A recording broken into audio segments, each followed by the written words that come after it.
Kapil Sibal. I thank the Chair for giving me this opportunity to place my thoughts on the budget of 25-26.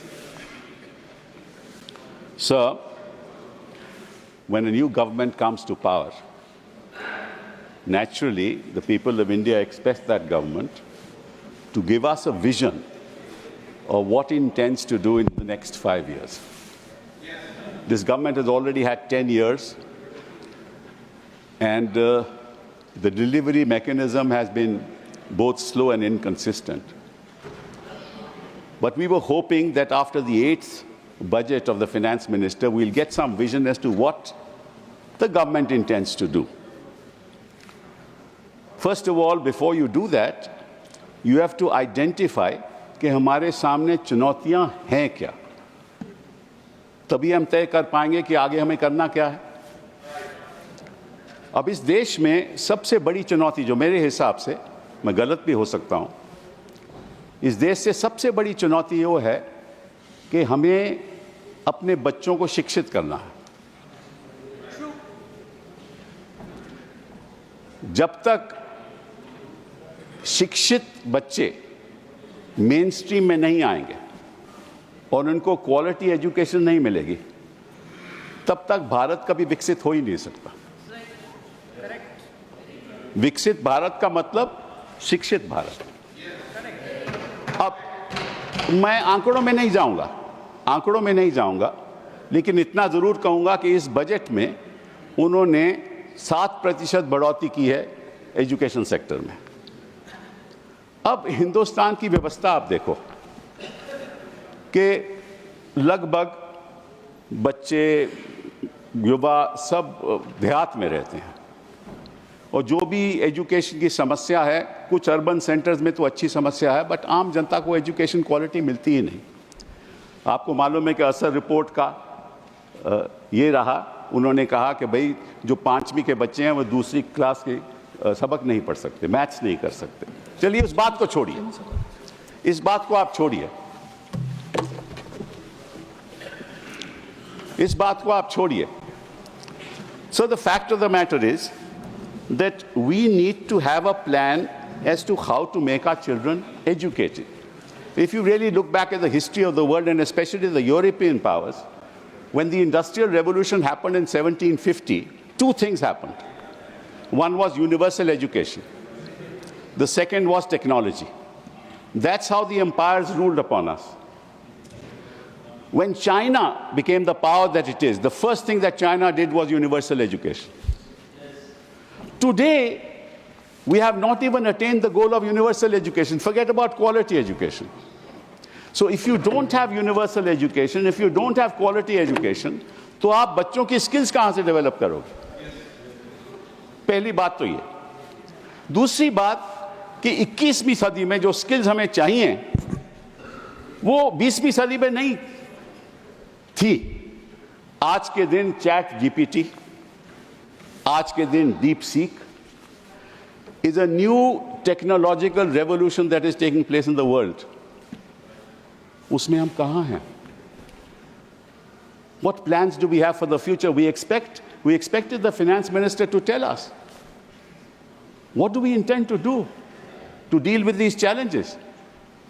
We can't afford to apply AI to our systems, because if we do, we will lose the jobs that we already have.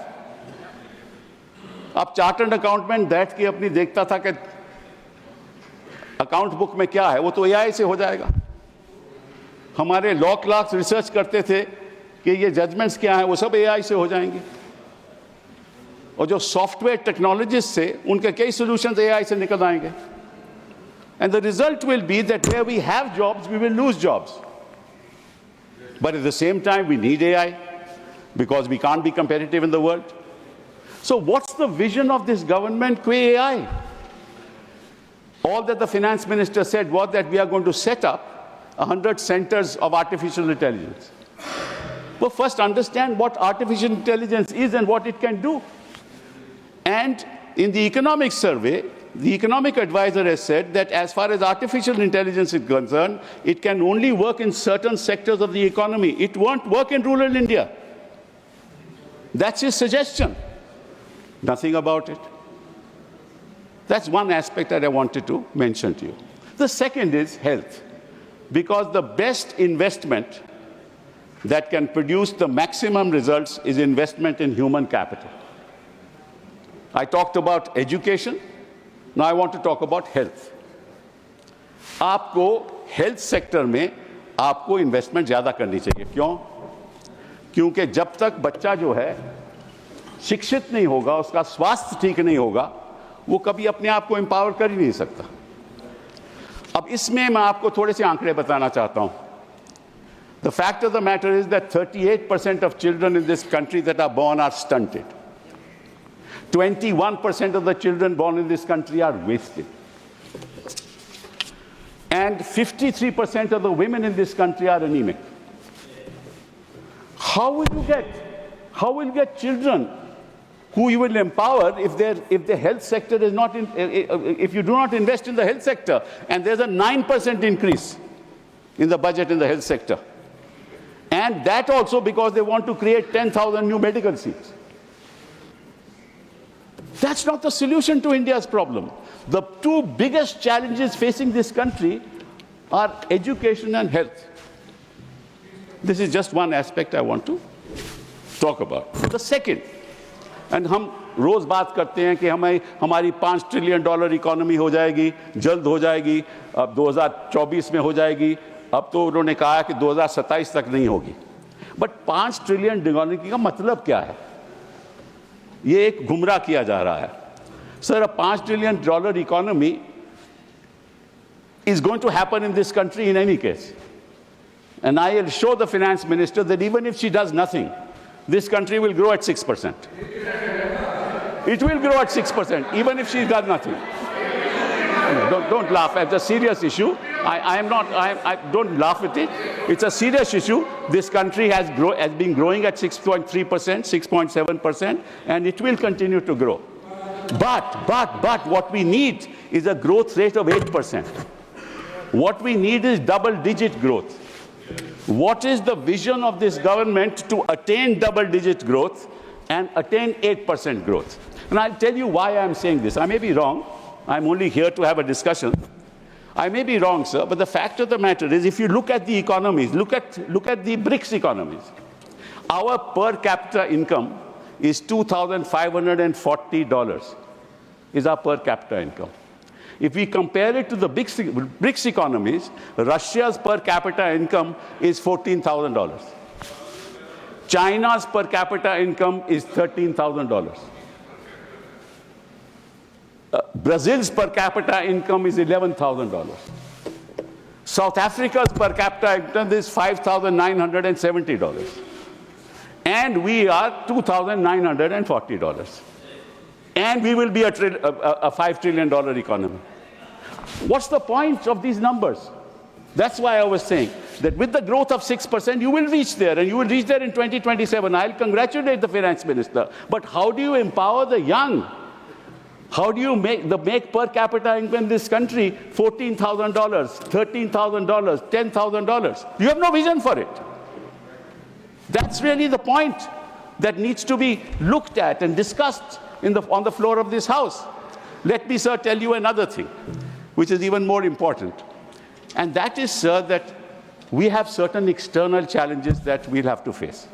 You just saw Trump has announced that there's going to be a tariff on steel imports. Luckily, we don't export too much of steel.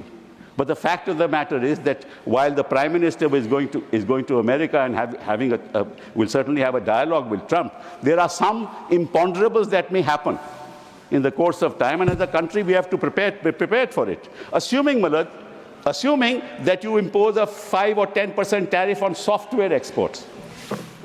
I'm just giving an example. What's the consequence of that on our software industry? Phenomenal.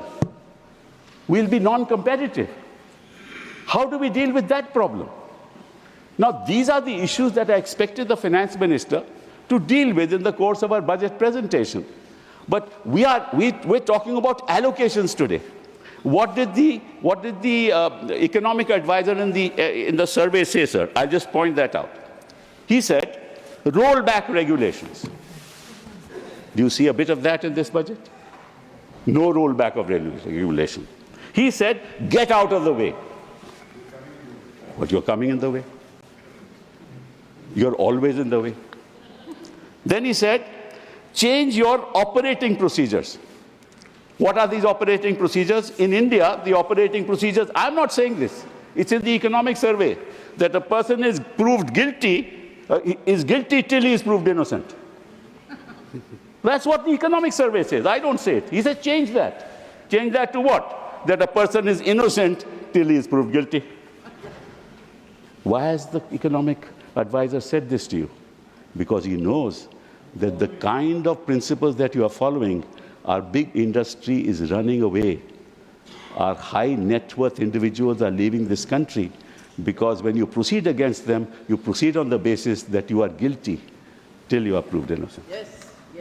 That's a very dangerous trend that is happening in this country.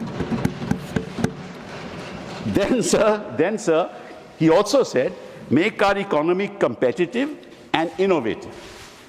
Now, how do you make your economy competitive? If most of your people in this country are involved in agriculture, and you have a dream of making India a manufacturing economy, and you have proclaimed that we'll contribute, the manufacturing economy will contribute 25% of the GDP. The fact of the matter is that whereas it was 16% of the GDP earlier, it has come down to 15%. 12.9%, my learned friend corrects me. In other words, your manufacturing, the GDP has decreased. Now, if you do not become a manufacturing economy, how will you become competitive? And what has the finance minister said about the budget on that? Nothing. How do you become innovative? You only become innovative if you put money into R&D. The money that is put into R&D in US is $650 billion a year.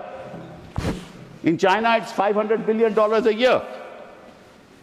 And what is it in India? $50 billion a year. Unless you invest in R&D, you won't create. Sir, I just want to give you an example. Take this mobile phone. Now, this mobile phone, actually the hardware is in somebody else's hands, it's Europeans' hands. The software solutions are produced by us. Now, the software is sold to the owners of hardware. So that software ownership goes to the hardware company.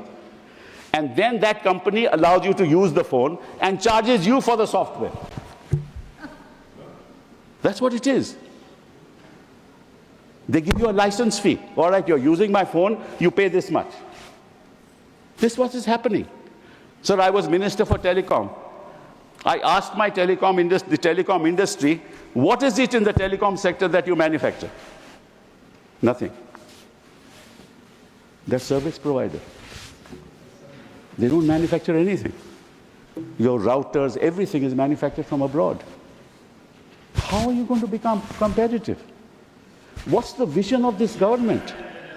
What's the vision of this government in the finance bill, in this budget, as to how we'll compete with the rest of the world? This is a very serious issue, sir. Now, I'll tell you, sir, there's another thing that I want to mention. That is that he said that now we have to deal with domestic growth. Don't rely on growth through your external exports, because you need to give more money into the hands of the people of this country.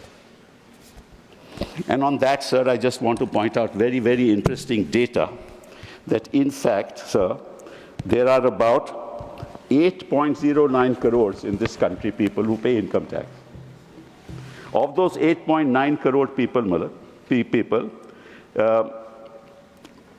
about 4.9 crore actually pay tax, or zero tax. And you are left with 3.19 crore people who actually pay tax. So with 140 crore people in this country, 3.19 crore people pay tax. So give me a few minutes more. Just 3.19 crore people pay tax.